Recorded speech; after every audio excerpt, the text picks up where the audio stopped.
Welcome to this next edition of the Leaders in Next podcast.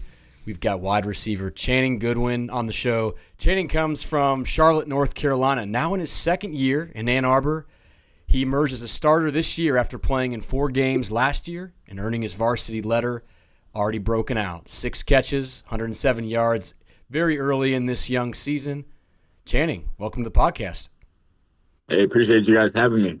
So we're going to kick this off we want to, obviously, you're bursting out of the scene this year. People are getting a chance to see you on the field making big plays. But for maybe the Michigan fan who doesn't know you as well yet, what's the number one thing you think fans should know about Channing Goodwin? Just a guy that's, coming in willing to work hard, just give it, maximal effort and, just doing anything for the team really to help us, win games. So that's the main priority. And I'm curious. So now we mentioned in the intro, starter. You came in, started against New Mexico. When did you actually find out you were going to be starting? I kind of knew like the week leading up to the game. I had a good camp. So, just over time, kind of getting an idea, getting more reps with the first team. And then I really knew for sure week one. I mean, that's you were kind of a favorite target in the spring game of Bryce's. I think so people were, and a lot of the stuff coming out of the practices was real positive. So that's awesome. I'm curious. I think you changed numbers between your first and second year, right? You went from 14. I did. Any magic to that? Did you sell your number to somebody like 14 or like what caused you to make the change to 9? Really it was after spring ball. So I had 14 last year, my freshman season, and Coach Moore just came to me one day, just asked if I wanted to switch to a single digit. You kind of gotta earn those a little bit. It's a little extra behind those. So, and then 9 ended up just being available, and I just feel like it was the best fit for me. So that was the significance behind that. I do think 9 makes you look faster. I think single digit. Yeah, and we're gonna touch on. There's gonna be a quiz. We're gonna touch on like the single digit wide receivers at Michigan, but 9, I think it just makes you look faster. So that was a good idea. Yes, sir. We're filming this right after the Central game. Another couple big catches in that game as well. But after our man Biff was interviewed and said Underwood was Batman. In fact, he called for a DNA test to see if Underwood was Batman. Said he had his mask. If Underwood's Batman, what superhero are you? I did see Coach Poggi his quote after the game. It was definitely a good one. For my superhero, I'd say I go with Spider-Man. He's been one of my personal favorites. Just growing up. He's got some pretty unique abilities and powers. So Spider-Man is the one I'll go with for myself. As wide receiver, if he were to get a comp at a position, wide receiver would be great. I mean, no doubt. Sticky hands for sure. Good hands. Speaking of Biff, both Biff and Wink tend to rock the no sleeve shirt thing, but I think yesterday Biff was wearing sleeves. I mean, I'm just curious. Is everything okay? I mean, first, I'm not sure men over the age of like 25 should have sleeveless shirt. But, I mean, have you ever asked him about his style choice? I have not asked him actually. I do know that's Coach Wink's thing and Coach Poggi's thing. Coach Wink still had on the no sleeves yesterday, did he? I'm not sure. Yeah, I think he had the layered look. Yeah, he does that later. Yeah, Under Armour and then the I'd really be worried if it was him that switched it up. So, Coach Poggi, I just left him alone and let him do his own thing. Poggi's an all-time football guy. He really is. No doubt. Isn't he like a multimillionaire? Didn't he have a hedge fund, Dad? I think he's a very successful person. Yes. Yeah. Which makes it even like he doesn't even have to coach football. He just loves it so much. He's doing it for the fun. So this is you mentioned doing anything for the team as far as what people need to know about you, which includes catching, blocking the whole 9 yards. So I got to ask you, do you rather have a pancake block or a touchdown catch? I'm gonna go with the touchdown catch. I I know I'll do anything for the team, and I'm a block every down. But every block doesn't have to be that pancake. But so I'm gonna deal with that first touchdown catch for myself. Take the points. Yeah, we gotta put points on the board. How hard is that? So in high school, you're successful catching all these touchdown passes and like that. How hard is it to get excited when you're getting recruited to Michigan as a wide receiver and they say, hey, in addition, you're going to have to block? I mean, is that kind of a negative, or is that just you're cool with that? I mean, yeah, I wouldn't say that's a negative, not just with Michigan, but I feel like with any school, any school wants their receivers to be out there blocking. So me personally, I didn't really take that as a negative or a bad thing, just, kind of something I expected. And my dad was a lineman, so it's in my blood a little bit.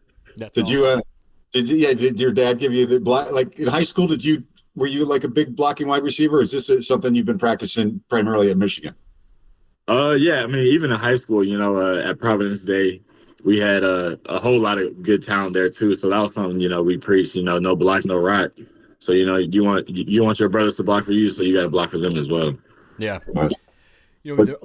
A lot's been made of the turnover buff celebration on defense. I love it. We actually asked, I think we asked Zeke Berry if we were too old to rock buffs. I think the answer was, I believe he's in a nice way said yes, but be that as it may.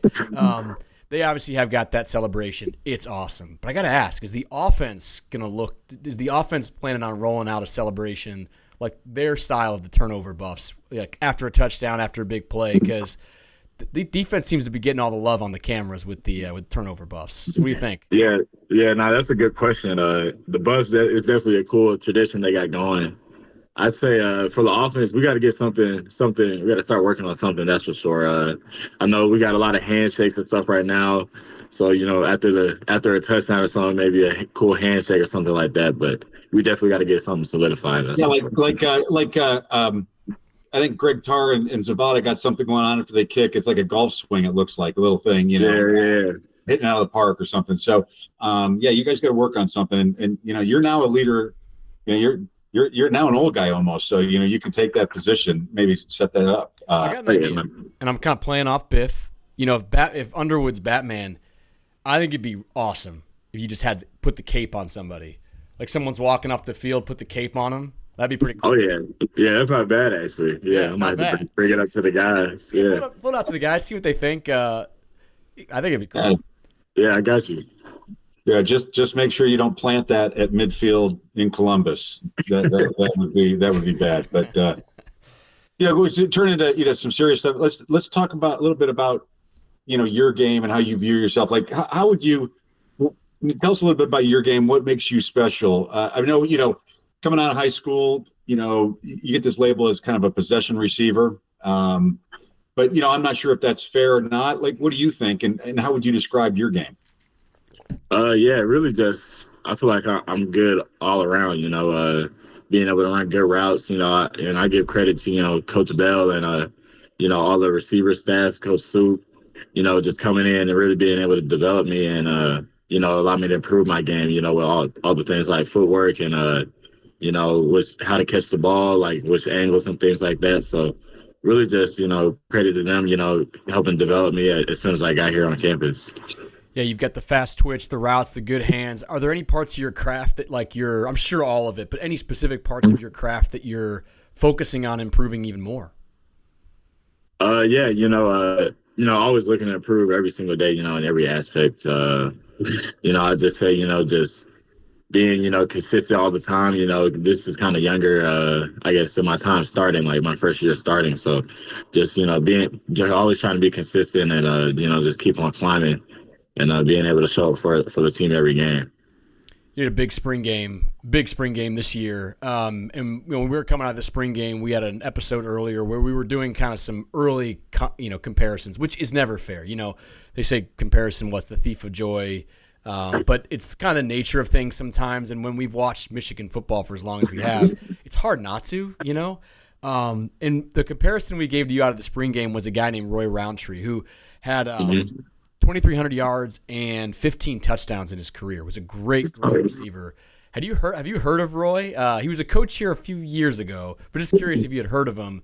And then, whether you have or haven't, I'm just curious what what comps do you have for yourself? Anyone you look at and try to model your game after? Yeah, I have heard of Coach Roundtree. I know he's the receivers coach at Temple right now. Yep.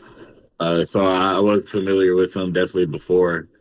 And like you said, he was a great player during his time at Michigan. So, that was an honor to be compared to him. And then as far as someone I like to watch or maybe model my game after, I like Amon-Ra St. Brown of the Detroit Lions. I feel like we got a similar frame and maybe even build in a sense. So even you just turn on his tape and how he operates, it's fun to watch. That's for sure. That's an awesome one. Yeah. Yeah. There's a lot of receivers on the team. A lot of just curious if you rank the people with the best hands. Present company excluded. You can say you're number one. We'll let you give number two. I mean, I'm a confident guy. I'm always going myself, but it's really a credit to, all the receivers. We all work so hard, jugs machines, getting up early to go catch some extra passes, because, we all attack it very hard. So, guys like, E-Mac, Fred, Samaj, Andrew, all of them, Anthony Simpson, KB, I can't say enough about how much work and how much time we really spend on that. So I think we're all pretty solid. Yeah, that was a very team over me answer, but we're going to go with Channing has the best hands on the team. Yeah. Now, you mentioned the jugs machine. Bryce looks like he puts some zip on the ball. Have they built the jugs machine that can emulate sort of a game speed thrown ball from Bryce? Or is it pretty close? Or maybe you can crank those things up to 100 miles an hour. I have no idea, but yeah, you could definitely create those things up. Bryce, he's blessed with all the arm talent, so we do definitely kind of turn up the speed some to try to emulate that game speed. That's for sure. And I'm not. This isn't a real serious question, but maybe people want to know. Okay, so I didn't play real football. Played flag football at Michigan, for what that's worth. Quarterback was left-handed, and I hated it. Ball spun the other way. Do they make jugs machines that can emulate a left-handed quarterback too? Yeah, I know they actually do. You have to rotate the wheels a certain way, and then if you rotate it another way, it will spiral the other way. So yeah, you can get some practice reps for a lefty as well. We don't have any backups that are left-handed, right? So we don't have to. I don't think so. No. Yeah, no lefties on the roster right now. No lefties. No. Yeah. Well, so kind of speaking of the receiver room, you mentioned, and I don't know how you guys probably do a great job of staying off the social media or the press, but last year people. A lot of people say, hey, we need better receivers. We need deeper, taller receivers. They start talking about they go down this path, and it's an area of need, so to speak, from the talking heads. I mean, first of all, did you hear that kind of feedback or criticism? And if so, what did you think of it? I mean, I really, like you said, we kind of try to stay off. It can do some bad stuff to your head if you're too into that stuff. So we definitely try to stay off. But obviously last year, not just the receivers but the whole offense as a unit, it wasn't up to our standard at all. So we knew not only us but we all wanted to raise our level of play. So but with stuff like that, just look at it as fuel, because just like the fans, us players, we want to win just as bad. So we're just always looking to improve and just take it as fuel and just keep on trying to play to our level of play. In today's world, you guys are so accessible, and I'm just kind of building on, trying to stay away from this stuff. Back in the day, the team had Greg Harden, and and Greg played that role of probably being a confidant, a mentor, a counselor. Curious, is there, and we don't need names. I mean, do they have a resource like that for you guys? Because man, these fans, it can get brutal, and if you're not capable of just not internalizing it, it can really mess with you and put a lot of stress on you unnecessarily. What kind of resources do you guys have available to you to kind of navigate that? We definitely, they got people to help us out with things like that, sports psychologists and things like that. And, rest in peace to Greg Harden. He was, I was able to work with him a little bit during my freshman year before he passed, and definitely a very wise man. And I'm blessed to be able to, pick up on some of those tips from him and all that wisdom that he has. Yeah. Yeah, you back to the receiver room too. I know you mentioned blocking out some of the noise. Kind of the flip side of that, though, if you flip it around, remember we were kind of looking at the roster coming out of the spring game. I think there were 15 scholarship receivers and a lot of really talented, yourself. Obviously, McCulley was on the team at that point. Guys that you mentioned, like Andrew Marsh and so many others, and then some veterans coming back like Peyton O'Leary. We felt like it was a pretty underappreciated room. To you, what makes that receiver core special? You mentioned earlier you guys put in a ton of work. You're up early. You're hitting the jugs. But what? Just tell us, kind of shout out what makes the receiver room in the unit special this year. Yeah, really just not only the receivers but the whole team. I feel like we're a very connected unit. Like a lot of those guys are some of my best friends on the team. So and then just all of us, like you said, we got a whole bunch of talented guys in that room. So it creates just such a competitive environment. Pushing each man just to be better. Because, if you're slacking somebody else might, be able to pass you up or, pick up where you're slacking off. So, we're extremely deep, and I just feel blessed to be a part of, such a connected and competitive group of receivers. Now, you touched on something. I mean, we see a lot of people, you guys celebrating each other's success. Yeah. And I know, we've got the T-shirts, the team over me, and the cynic in the stands thinks that you guys are all in it for yourselves, and got NIL and people want to get theirs and all that kind of stuff, right? How do you guys? It looks real. I sincerely think everyone is celebrating, but how do you guys keep that going? Or maybe you give examples of how do you do that? How do you express that team over me? In your role? I think, that celebrating for others is perfect, or head on, just, being happy for the next man's success is been a huge for our team, team over me, like Coach Moore says, or, just being the most connected team possible. So I think, just being happy for, your teammate's success, it can only make you better, and improve, your headspace and where you're at.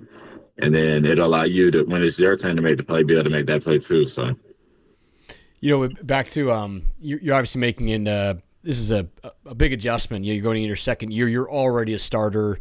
Seen the field a ton. We talked about picking up some great stats already this year. Back to strength and recovery, or on the topic of strength and recovery.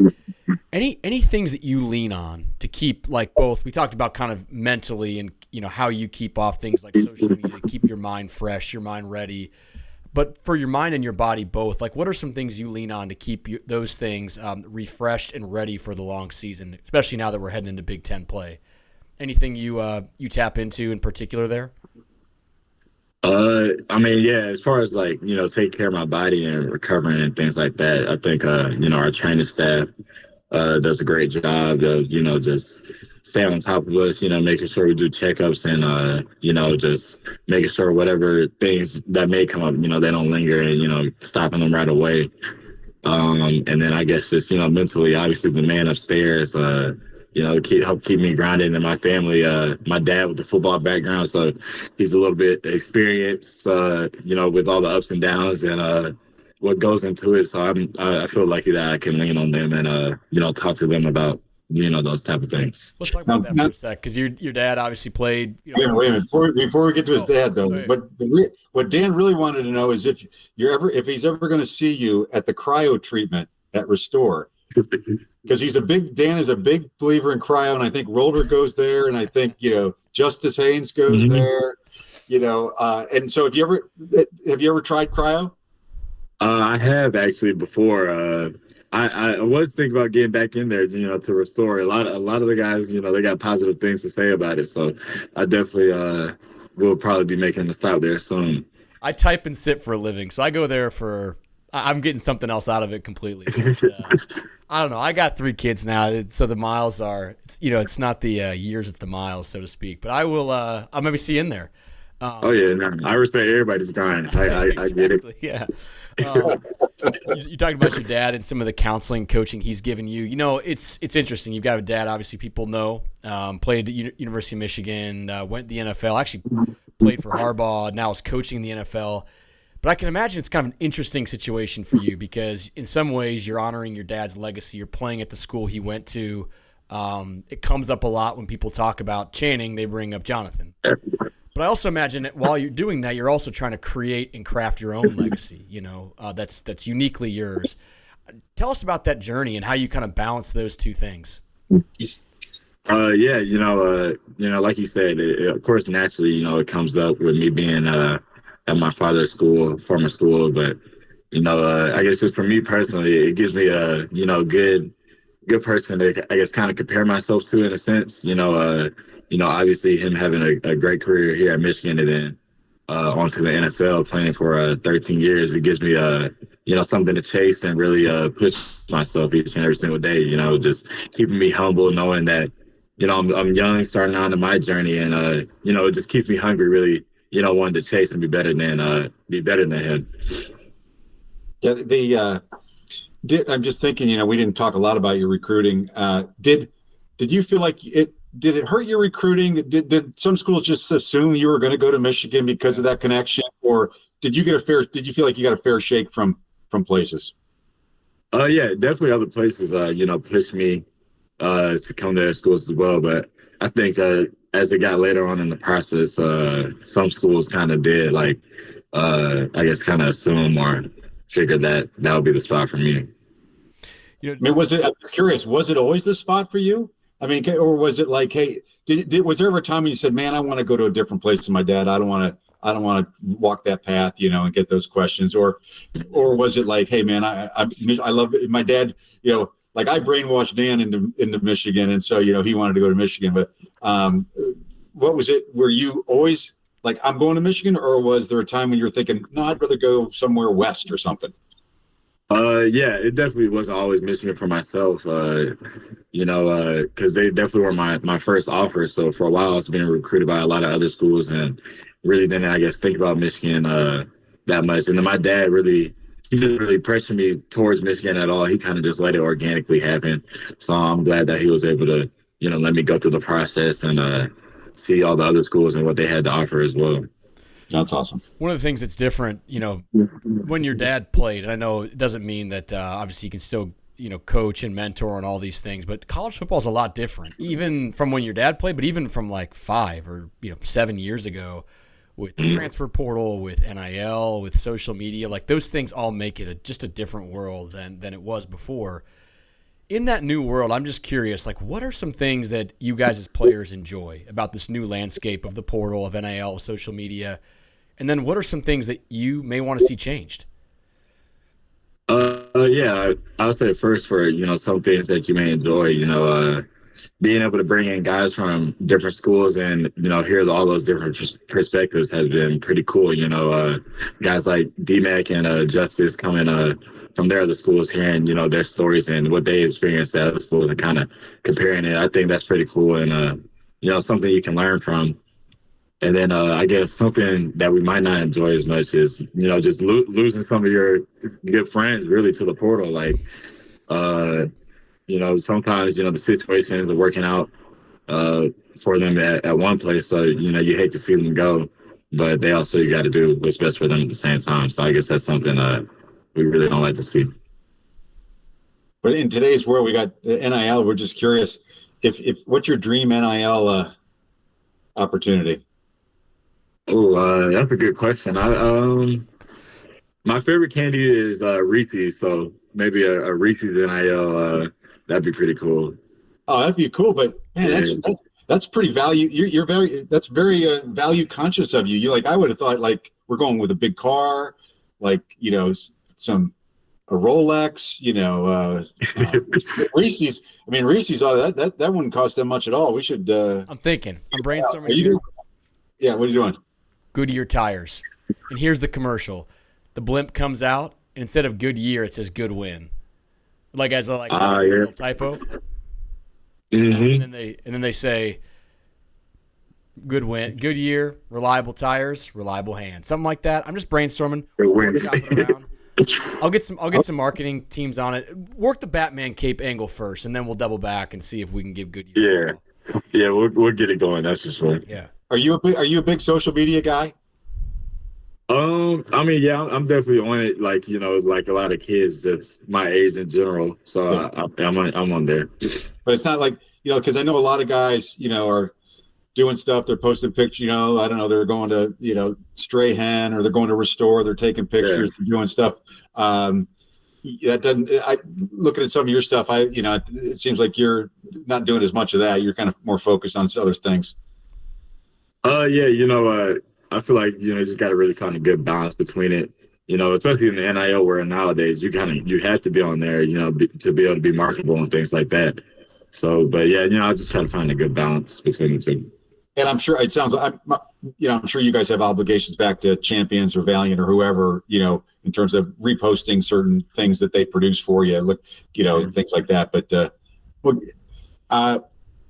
back to football here for a second. Obviously, guys go on the road to Oklahoma. It didn't work out the way anybody wanted.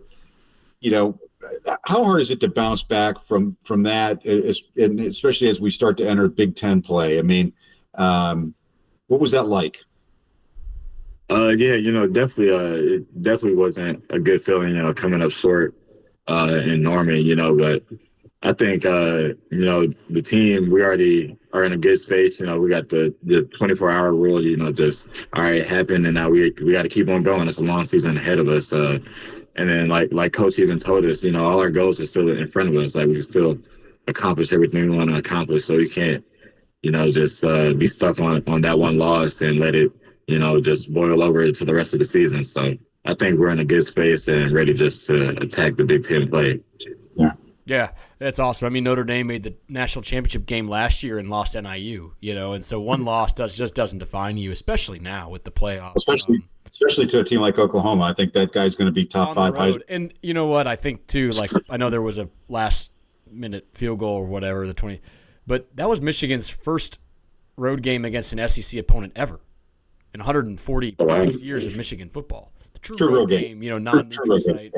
So to be in a one-score game late in our first ever road game at for the first time in 146 years is still pretty close, obviously. I'm just curious. You said the 24-hour rule. Does the 24-hour rule apply to wins or just losses? Do you get like 36 hours if you get a big win, or does it 24 regardless? It definitely probably boosts your mood throughout the whole week. That's for sure. But you try to enjoy it. After you get the win and on to the next team, start breaking them down. Now you obviously broke the starting lineup, and last I looked in terms of snap counts, I think you have the second highest snap count of any receiver on the team, second to number one. So you're playing a lot of snaps in offense, but in high school, you had like 6 interceptions. I think in high school. Yes, sir. Do you ever sit there and say, hey, like go up to Wink and say, I could be a two-way guy for you, Wink? Put me in? No? I have not gone up to coach and said that yet. We got pretty good DBs already, but knock on wood, or if we ever need anybody to step up, I'll be willing to do it. I got a plan. There you go. Give us Wink's email, and we'll just we'll send them clips of every 6 interceptions over the next couple of days. Just kind of leak them to him subliminally. He'll be like, He'll recruit you. Yeah, exactly. Yeah, we'll see what he thinks. We'll see what he thinks. You guys have been sending me your high school defense tape. Speaking of high school, most people know this, but obviously you had played with Jadyn Davis and have known him, came from the same area. Assume you've got a close relationship with him.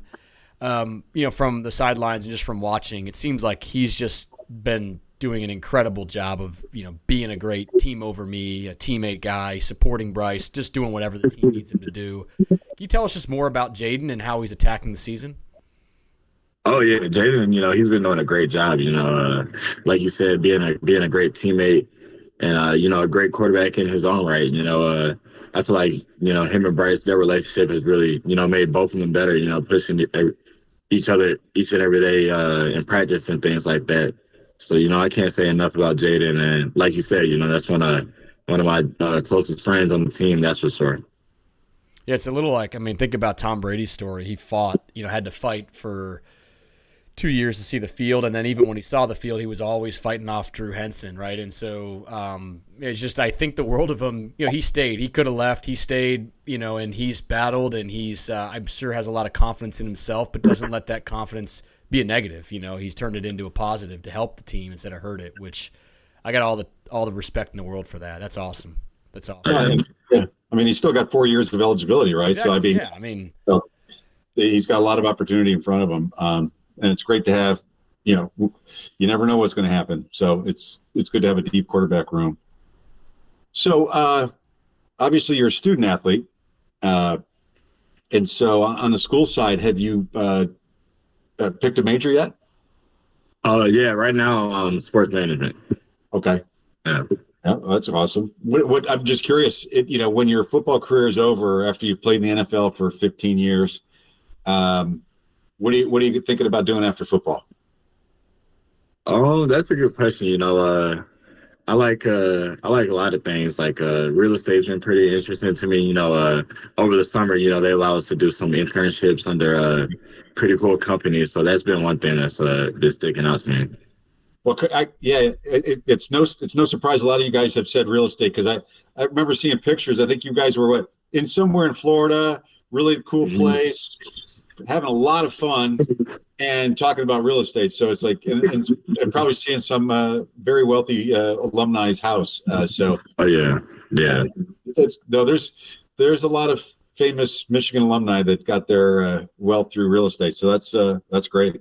Yeah. That one guy who built the business school. Yeah, Stephen Ross. Yeah. The whole athletic campus. So yeah. Anyway. So another kind of question about just career and some of the you're pursuing sports management, but your recruiting journey and what you see in yourself and with other athletes. How do you think choosing a school is different in kind of today's day and age? Because with NIL, we used to ask this question and say like, how are you picking a major to help you after football? But I think with how business savvy you have to be, the question kind of has turned into, how do you pick a major or school to help you during football? Because now you're kind of managing a brand, yourself as a brand. You've got a lot of decision making in terms of what deals you do, don't do. And so there's actually some business decisions just inside of your career. How important is that to athletes in terms of picking a school that can provide them resources, alumni base, education to kind of help them with those things, not just after, but during? Does that come up at all, or is that part of the thought process when you're picking a school, picking a major?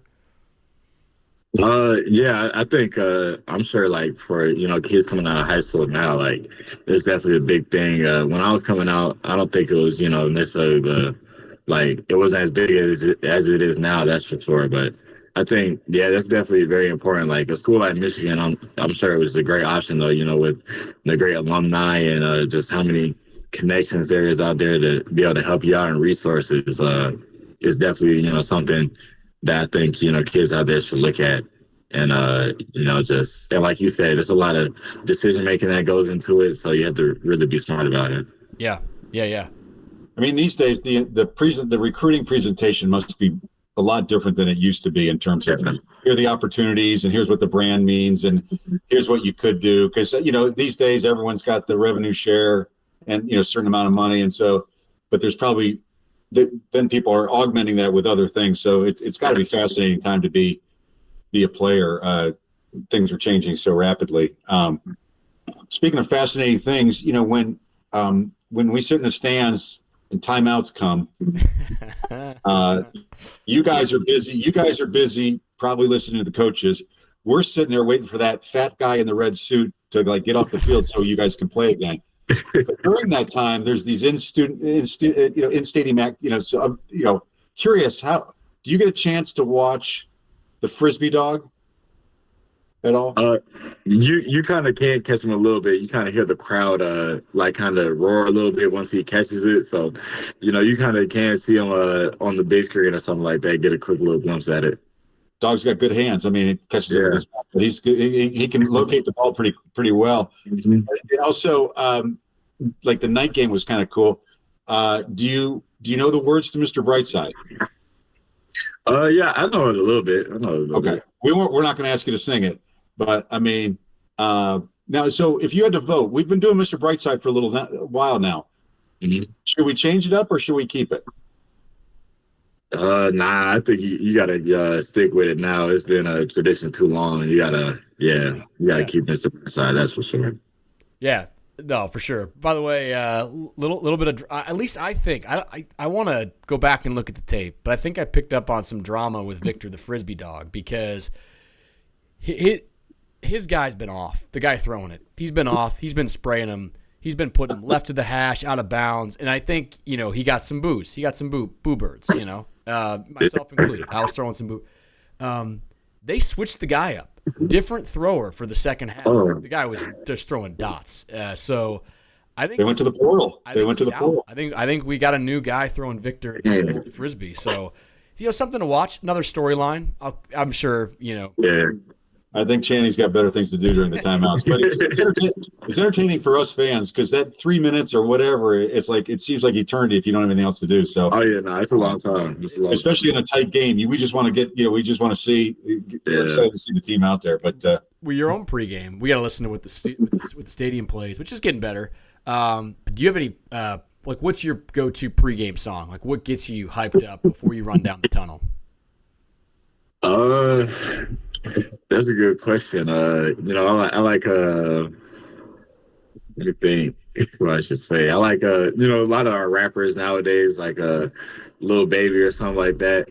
So I really just like to turn on my playlist on whatever comes on. I'll rock out to that. No, I've been trying to get my dad into Chief Keef and all the rest. We're working. It's a work in progress. Nothing embarrassing. Well, so no country, like you grew up in North Carolina, right? Or you went to school in high school. Did you ever get a little country in there? Yeah, it was a little here and there, but I was kind of more in the city, so I think I was out the way of it a little bit. Yeah, that's fair. No Shania Twain or anything like that. What the heck? Yeah.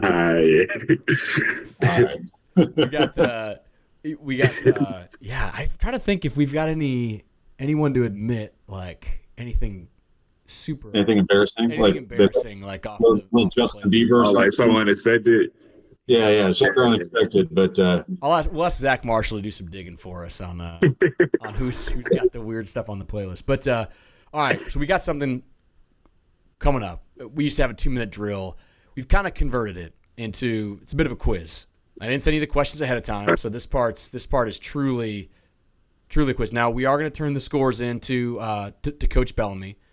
So all right. You just got it. Yeah, these are all receiving themes. So we've done quizzes before. We did one with Jordan Marshall, with Brady Norton, Zavada. I don't think we did one with Cole Sullivan. I'm not sure. I don't think we did. But I don't think we did. All receiving oriented. So I think we have 5 questions. Let's see, 1, 2, 3, 4. Yeah. We got 5 questions. I'm gonna go first. A little bit of a mix. Some multiple choice, some true or false. Question 1. Are you ready? First of all, feeling good? Yes, sir. Yeah, let's do it. All right. Which of the following receivers did not wear the famous number 1 jersey at Michigan? You got Braylon Edwards, Nico Collins, Derek Alexander, or Devin Funchess? Nico Collins. It was Nico Collins. Bingo. Yeah, Nico. Oh, 1 for 1. 1 for 1. All right. Well, who's the most famous? Who's the player that basically started the number 1 trend? It was AC Anthony Carter, right? Oh man, that's +1. That's +1. Dylan's gonna be excited about this. Okay, this goes way back. You weren't even born when this happened.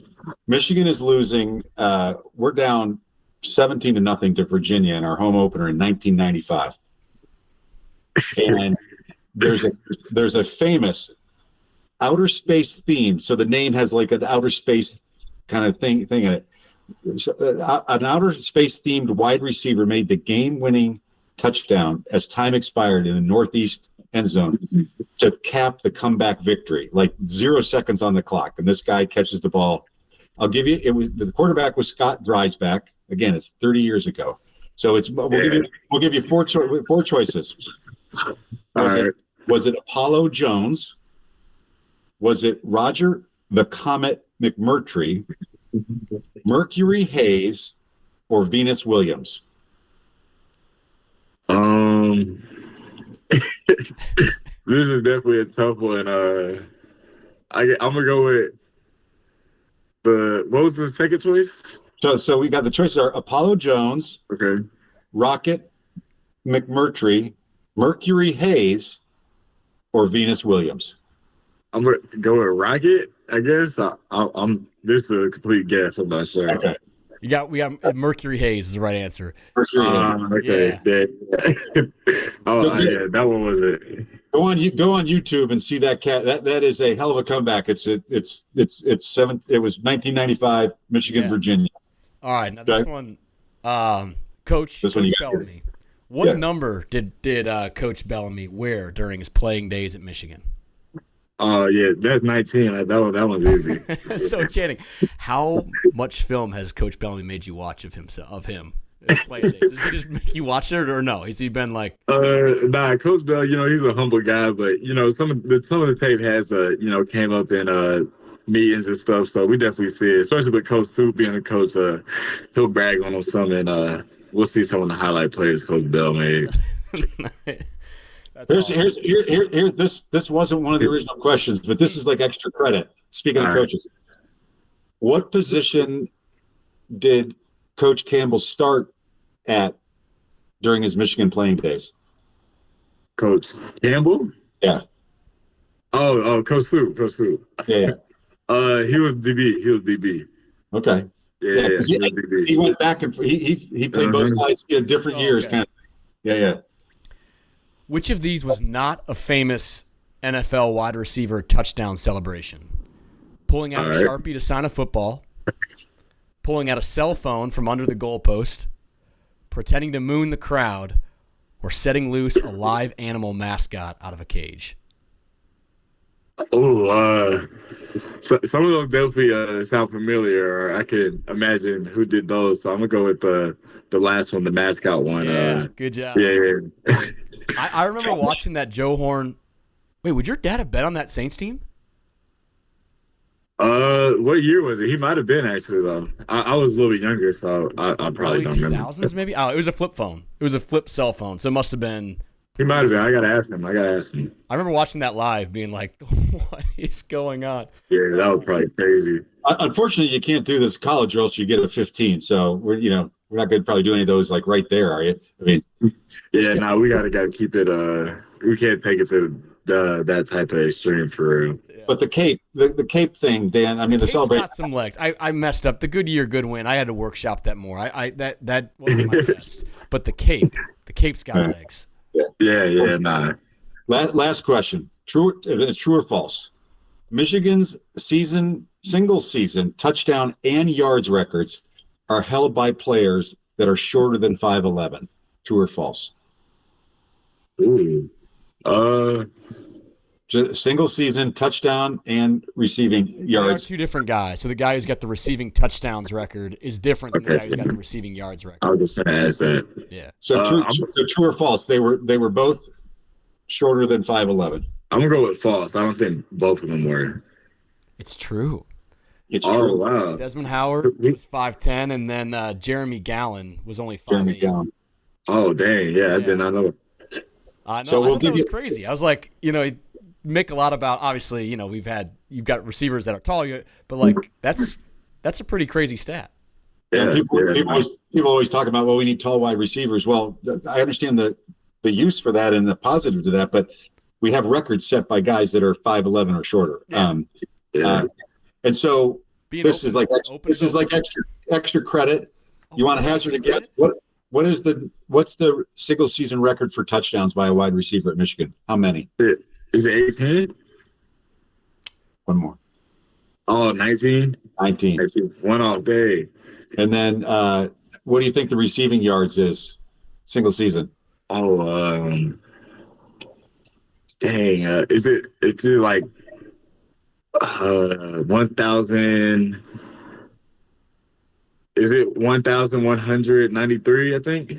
I mean, close. It's around 1,400. It's just short of 1,400. Oh, dang. yards. Yeah, I don't know where I got that number from there. That's good. Hey, you know awesome. what?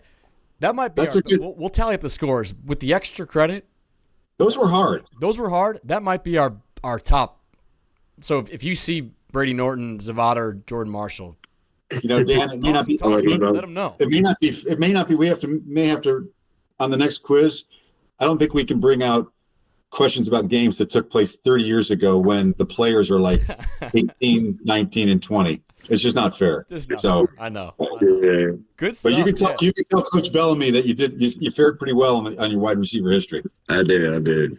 Well, we're super excited to have you on. It was awesome getting to know you, and yeah, for Michigan fans all over to see you on the field and now get to know you a little bit more. Really excited, and we got a lot of season left. You know, we're filming this after the third game. Really excited to see you guys go down to Lincoln. Channing, you've been awesome. It's been great to get to know you. Yeah. Yes, sir. Appreciate you guys having me. Awesome. Awesome. Go Blue. Go Blue.